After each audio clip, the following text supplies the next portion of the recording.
A former South Dakota lawmaker calls Bob Dole's life story remarkable. The former U.S. Senator died Sunday. While the veteran and longtime politician wasn't from KELOLAND, Kelly Volk explains how he shared a connection with people in South Dakota.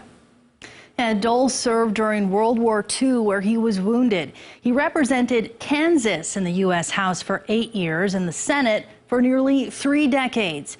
He also campaigned against former President Bill Clinton as the presidential nominee in the 90s. Former South Dakota state lawmaker Bill Peterson met Dole about 6 times throughout his life.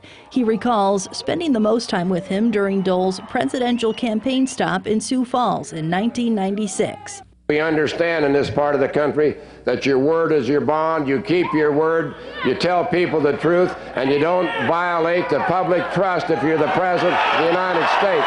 Peterson emceed the event. His private persona was a little bit different than his public persona. He was known as being a very sharp-tongued political partisan, but in private he was very warm, very generous. My message would be that I understand agriculture. I'm from a farm state. Dole, born and raised in Kansas, made several stops in South Dakota throughout his career. Well, we're pretty similar to Kansas. You know, we're a plain state, and the people here kind of share that plain state mentality. We don't put on airs. We're nice, we're friendly, and I think he could relate very, very well to us. And I think that we always showed a lot of support for him. The veteran and politician died at 98. There's an old saying that when somebody dies, you'll never see his like again. I would hope that we would see the likes of Bob Dole again.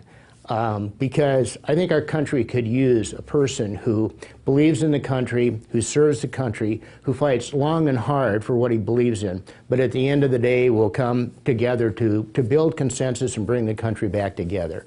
I think we need his kind, many more of his kind in this country today. Peterson says some of Dole's accomplishments include his work with the Americans with Disabilities Act and serving on the committee that established the National World War II Memorial. He also worked with the late South Dakota U.S. Senator George McGovern on children's nutrition. The two were awarded the 2008 World Food Prize.